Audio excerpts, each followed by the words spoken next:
call the School Board of St. Lucie County regular meeting on March 10th, 2020 at 6 p.m. to order, and welcome all of you that are with us in person and those of you that are watching us on our live feed as well. If you would please stand with me for the pledge. I pledge allegiance to the flag of the United States of America and to the republic for which it stands, one nation, under God, indivisible, with liberty and justice for all. And the Kids at Hope pledge. As an adult and a treasure hunter, I am committed to search for all the talent, skills, and intelligence that exist in all children and youth. I believe all children are capable of success, no exceptions. Thank you so much.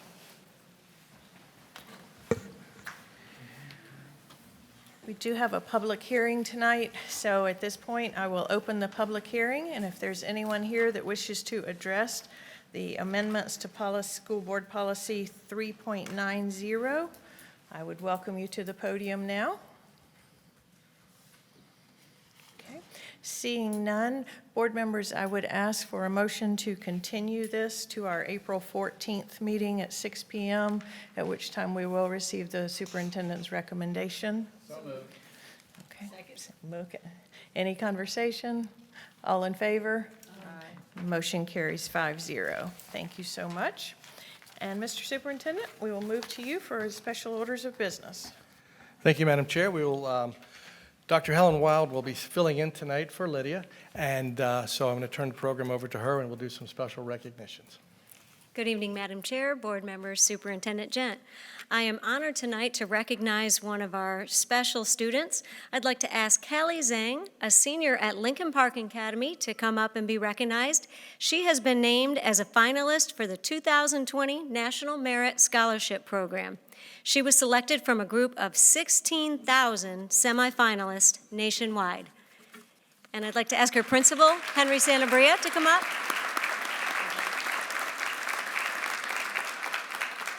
And I believe her parents are in the audience. You can come on up for the picture as well.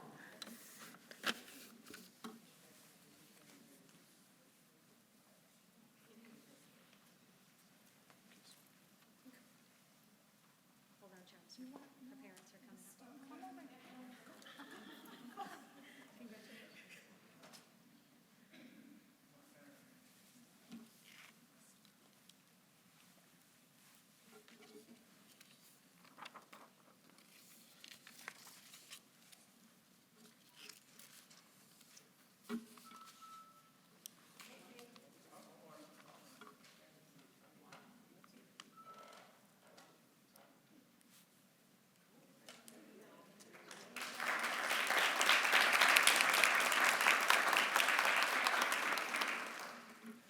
Congratulations.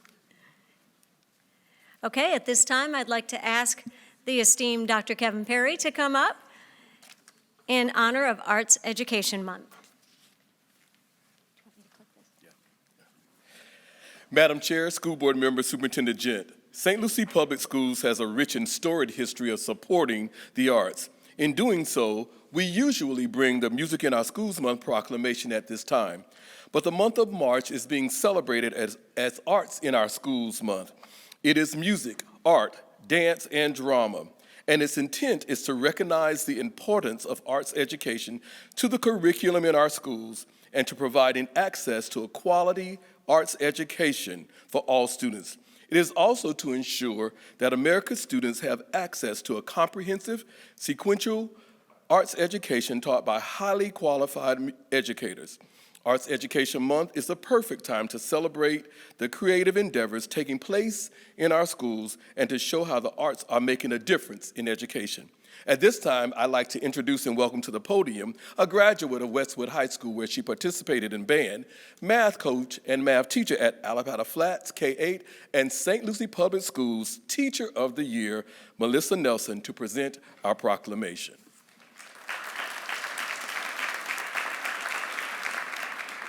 Good evening. Proclamation for Arts Education Month. Whereas March is celebrated as National Arts in Our Schools Month, and whereas the arts are an important part of a well-rounded education for all students, Arts-rich schools, those with high-quality programs and comprehensive course offerings, benefit students in and outside of the art or dance studio, music room, or stage. And whereas March is recognized as National Arts in Our Schools Month and includes and encompasses music in our schools, Youth Art Month, dance in our schools, and theater in our schools. And whereas National Arts in Our Schools Month is supported by the National Association for Music Education, Arts Education Resource Organization, National Dance Education Organization, and the Educational Theater Association in cooperation with the U.S. Department of Education.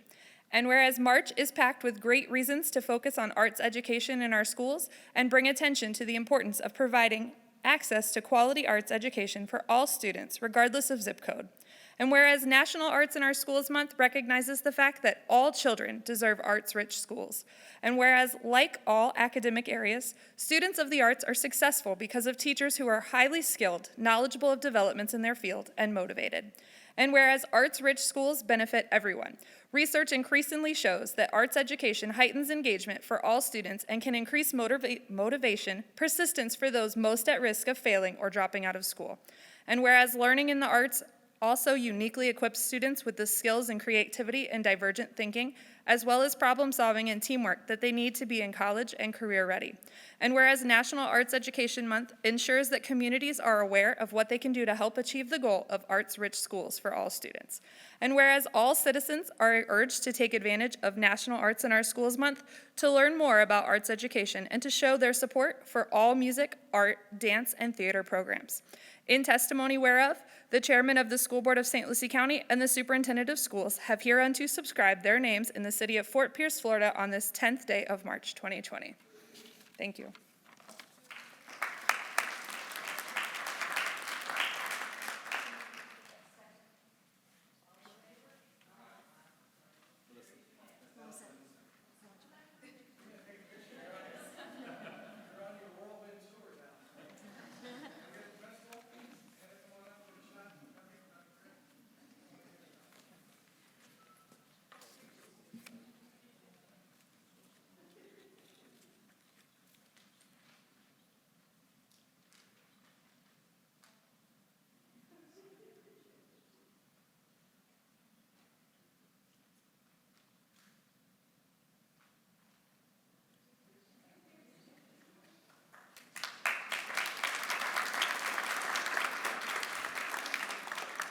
As we continue our Arts in Our Schools celebration, we'd like to recognize 6 dynamic students with the Music Spotlight Award. Each of these students endured a rigorous audition process, testing their musical fortitude to become all-state musicians. Acceptance into one of these elite groups is a direct result of the talent, dedication, and musicianship of these accomplished students and the superior instruction provided by their dynamic music educators. Once selected, these students are afforded the opportunity to perform at the highest level with their peers from all across the state. From Westgate K-8, Michaela Vassar, a member of the 2019-2020 Middle School Honors Band. Michaela.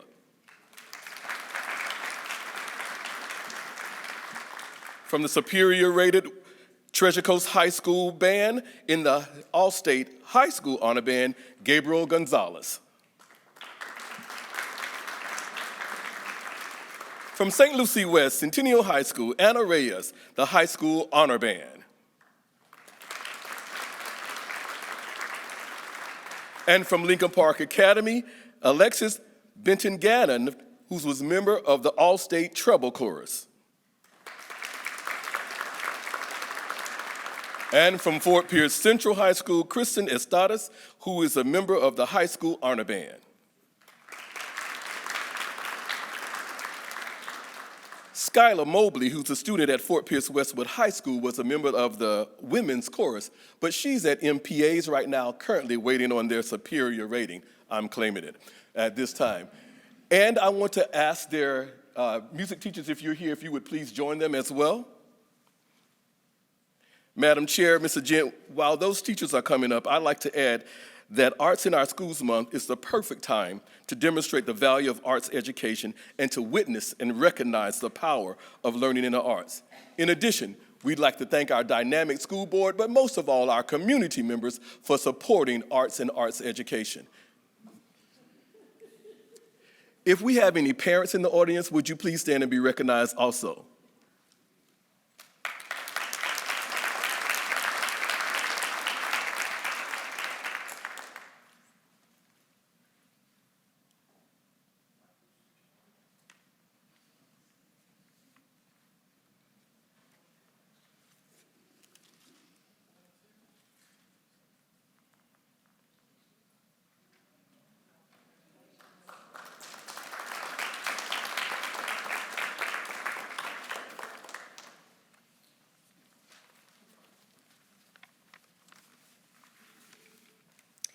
All right, at this time, we have our March Star Awards.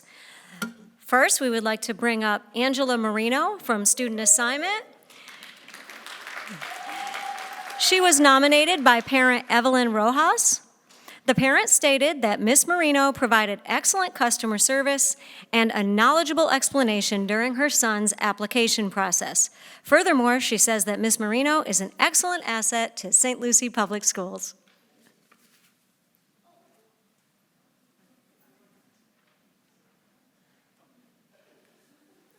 Okay, next I'd like to bring up Junior Dulcine, nominated by Wendy Todd, who is a dean at Westgate K-8. She nominated Mr. Dulcine because a student left something at her bus stop. After his morning route, Junior got into his own car, found the item, and then dropped it off at the school. Thank you for going above and beyond. Congratulations.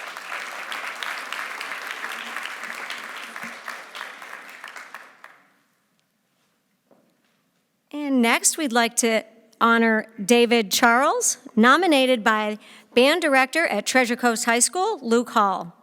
After the teacher made a mistake with the transportation request, David Charles really helped the band at Treasure Coast High School by going above and beyond to get the band where they needed to go. Thank you, David Charles.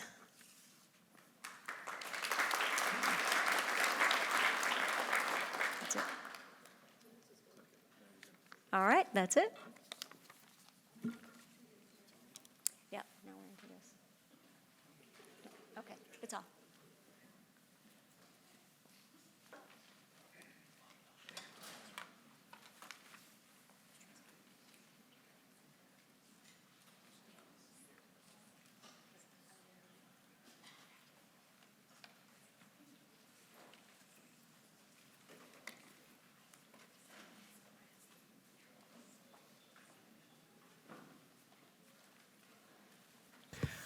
So for those of you that are regulars with us, you'll notice we were a little bit out of sorts tonight because we're used to being able to handshake and hug all of the recipients, but out of an abundance of caution with the coronavirus and all, we are following our lead.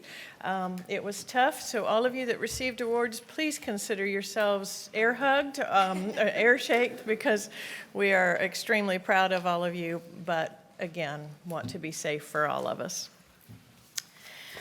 We now move to our reports. Do anyone here from EASL? I've got to get used to those new acronyms. There she is. Welcome to the podium tonight. Good evening, everybody. If I start to talk fast, just let me know because I get nervous and start talking fast. My name is Sandy Roan, and I'm the CU Vice President. I'm also Behavior Tech at Fort Pierce Central High School. In my time as the CU Vice President, we have worked with the district to provide our yearly CU conference, something very few locals and school districts provide. We have negotiated more concise language for compensation when support staff cover a class, increased the training stipend for our hourly and full-time employees when they are required to attend training after school work time, provided credit for experience when a CU voluntarily transfers between job classifications within the district, language to assure that the support staff have their lunches and breaks scheduled before school starts. The CU supported the referendum last year. The union negotiated the largest single-year increase for support staff that we have had in a decade or more. I'm really gonna slow We managed to negotiate these things because the board and the school district realized the importance of our support professionals. These professionals are often the first educators the student sees in the morning on the way to school and the last thing person they see on the way home. In between, we provide support for students from the clerical staff in the afternoon, from the clerical staff in the morning, who assure that the student's lunch money gets delivered to their classroom when it was forgotten at home, to making sure their diploma has the correct spelling of their name, to the helpful face that puts a Band-Aid on a cut finger or cleans up after a sick child, a teacher's lifeline when a student needs extra behavioral support, one-on-one, and we secure a wheelchair on a school bus. We are essential to the operation of this school district, and I'm so proud to have represented my colleagues since 2010 as their vice president. And don't do a lot of public speaking. I mention all of this because, as you are likely aware, the Florida Senate unanimously passed Senate Bill 486, which puts the best and the brightest to an end. In addition, the budgets from both the House and the Senate include no funding for bonus schemes. That vote was due in no small part to the advocacy and lobbying done by our members and FEA. So when the best and brightest finally comes to an end, we would hope that at least some of the funding would find its way into the general fund and be available for real raises. I'm here to remind the board of their past support of our support professionals and negotiations with the union to provide compensation for all of our members. As we move into a new year, it is important to remember that the hardworking staff professionals who fill critical positions in our schools and district. Thank you. Thank you for being here tonight and for your report. Anyone from CWA wishing to report? Okay, thank you for being here. All right, we will now move to our consent agenda. Board members, I would entertain a motion to accept the agenda as presented. So moved. Second. All in favor? Aye. Any opposed? Motion carries 5-0. Mr. Superintendent, we'll receive your recommendation. Recommend approval of the consent agenda as submitted. Have the recommendation. Do I hear a motion? Second. A motion and a second? Twice. Any discussion? All in favor? Aye. Any opposed? Motion carries 5-0. We now will move, Mr. Superintendent, to your report. Thank you, Madam Chair. Just a couple of things as we're getting ready to head into spring break, and if anybody's not aware of it, there's 3 more days left for our students, and we're going to take a break, our spring break. But what's on the front of everybody's mind right now is the coronavirus and what's happening across our country. And so I just wanted to, we have been sending information out to our parents and to our staff members as we receive that information. Number one, we follow all the guidelines of the CDC, the Center for Disease Control. We follow guidelines from the Florida Health Department and the St. Lucie Health Department. This afternoon, it was our second state call with state superintendents to talk about what different school districts are doing and to answer questions. We have taken a lot of proactive steps because that's what we want to be, very, very proactive and not reactive. We have really ramped up cleaning in our schools using a hospital-grade disinfectant, cleaner concentrate that really does a great job and really just kills any kind of germs that are around. We've brought in, how many today, Terrence? 600? We got 600 new sanitizer, the machines that come in, and we're going to be placing them at the school centers, so they'll be in the front office, they'll be in the cafeteria, and they'll last for a couple of days, and then we'll, just like, we'll keep refilling that, but we've got those, and I appreciate Terrence and his team working as hard as they have, and with our custodial staff as well. We really, it's like a flu. You just want to practice really good hygiene. You want to cover your mouth. Number one, you want to stay home if you're sick. If you got any flu-like symptoms or cold symptoms, faculty members, staff members, students, they need to stay home. We're taking different precautions and extra precautions in our health clinics as well. We're teaching our students. We have signs up in all of the classrooms in different parts of the schools, just like we have here in our building, about covering your mouth when you cough, using tissue, using a handkerchief. We have different examples of that in languages, 2 other languages as well. So we've been very, very proactive in this. One of the most important things right now is travel. And we've shared this with our principals, and we'll be sharing information with our teachers and parents groups as they leave for spring break. There's 5 countries that are on the level 3 list, and anyone that goes to those 5 countries, and I'll make sure I get it right, we've got China, we've got Italy, we've got Japan, we've got Iran, and we've got South Korea. Anyone that were to go to those countries would have to come back and would have to be in an isolation for 14 days. And so we would ask folks, and we're not aware of anyone traveling there, but if they were and they come back into the school center, to come back to the county, then they would need to be remain in isolation for 14 days. Anyone that's going to do international travel and they were to come back with any kind of flu-like symptoms, then they need to really quarantine themselves or stay home and go in isolation. And so that's international flights where we do have some folks in taking cruises. That's what I was trying to say. The cruises are the same thing. Whether it's an international flight or the cruises, you really monitor your own health. And if you have any kind of symptoms when you return, you would want to notify the health department as well as your local physician. And then you would be tested, and then they would give further direction. But in that, if you would come back with any symptoms, we're asking you to remain home, don't come to school, and we work through the health department on that. So we've been very proactive with that. Avoid touching your mouth, your eyes, those kinds of things. We've stressed this with our children. We've tried to do age appropriate in some of the meetings that I've been in. They've talked about the kids coming home and talking about it. One child talks about, I wash all the way up to my elbows. Other children are saying, I can't go to sleep till I wash my hands. And I know that we always have reasons why kids don't want to go to sleep, so that's a good reason to try to stay up for a couple extra minutes. But I do want to ensure that our public and our parents and our community members that we're working very closely with the health department and following all of the recommendations that they make. And hopefully things will work out, but we will continue to monitor. We have our own task force right here at the district. We meet daily. Terrence is the czar. He's the head, and then I'm on that with Terrence and the deputy superintendent and Lydia and Marty and Dr. Wild. So, and we meet, and then we also talk to our principals. We'll be having a conference call with our principals again tomorrow before we leave for the spring break, just to make sure if they have any questions or anything that's going on. I think that communication, again, being very proactive is so important at this time. So those are the steps that we're taking, and I know we've kept the board in the loop as well. A couple of other things that are happening in the school district. The History Day Fair happened last week, and it was the 29th annual History Fair. The theme was Breaking Barriers in History. We had 160 projects and 250 students that participated. All of our secondary schools were represented. We also had, and I know that the chair was there, the Hope Innovators Forum that was hosted at Fort Pierce Central, and it was a community-based team to come in and how we can connect with our children, how we can connect with our students, helping organizations, professionals, educators transform how Florida understands mental youth. And we've been at the forefront of that. Our curriculum we presented to the board.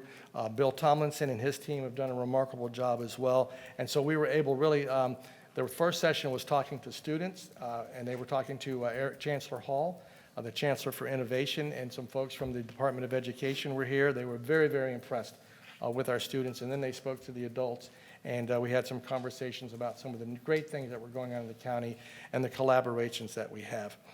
Yesterday was the Student Perks ribbon cutting at the Fort Pierce City Hall, and I know that we had 2 of you there? Okay. Very good. And so that, again, is expanded from Bill with some of our very special students that get to work in settings that help them on with skill sets for later on after they graduate from high school and beyond. And so nutrition, help them in nutrition, money, marketing, social skills, and working with the public. So that's been a fantastic event. And then finally, a program called Tech Fest will be over at the Westwood Academy.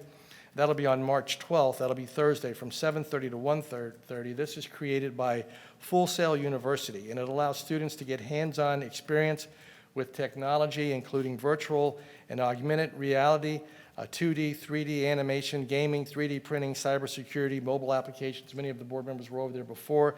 So this is really going to be quite an event, and I know we have a program in the morning, but hopefully some of you can sneak over there afterwards. And this event's being paired with eSports Nintendo Super Smash Brothers 1v1 tournament.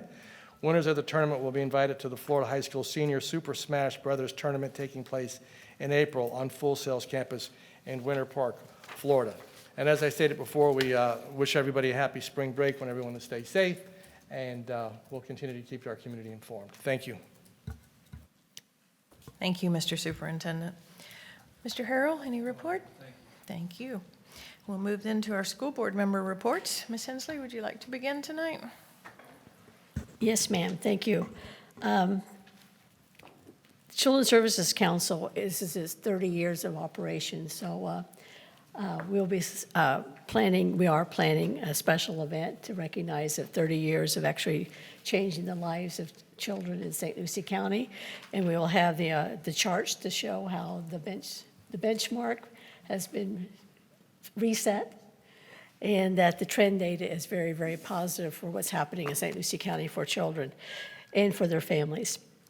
It's also the 100th anniversary of the League of Women Voters, 100th anniversary of women getting the right to vote in the summer, 150th anniversary of minority men getting the right to vote.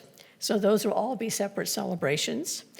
Also, a good news, something we've been working on for about 5 years, the local coordinating board for transportation has been seeking a kind of a semi-express route down 25th Street. That started last week. No cost to anybody who rides it, and it goes right by some of our schools. So hopefully that will be in the future a great help for kids being able to take advantage of some after-school programs. Also, we are down to our final 3 for Cultural Alliance Executive Director. It is a very exciting opportunity to take dozens of community members and organizations to bring them under one umbrella and to be able to maximize that. As you know, I like for people to do things because I think it's right, but we can now tie it to his pocketbook. We did a rollout of that, the economic indicators, number of people employed, and the ripple effect of arts and culture in St. Lucie County, and it's only going to get better. The last thing will be that we have legislative conference calls every Friday. Last week it got canceled because there was so much confusion in the legislature that we really didn't know what we would be talking about or which direction we would be going. As you know, they passed a train bill very late at night. It has very few things that we would think would be positive, but we do that conference call every week, and we also have other opportunities to interact when need be. So watching the legislature is very important. It's very important to this school board, but it's also very important to our community to make sure that we understand what's actually going on and how to adjust quickly if need be. Thank you, ma'am. Thank you, Ms. Hensley. Ms. Hilson? No report. Dr. Mills? Just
Thank you, Dr. Mills. Mr. Ingersoll? Yes, ma'am. It's just been a busy week, and I thank everyone on the board participating in the activities that have gone on in our schools, starting with FK Suite reading about Black History Month, and Ms. Bennett putting that together, and for us to have an opportunity to go in and talk to students. Dr. Seuss with Fairlawn and a couple other schools participating, Northport, I know. The fair closing out, it was a good fair. We appreciate all the buyers of steers and hogs supporting our students from 4-H and FFA, and Miss Holly going to work with us at the food booth. I think they think we like orchestrate that. I know. We'll take credit for it, but we don't really do anything with just like work it.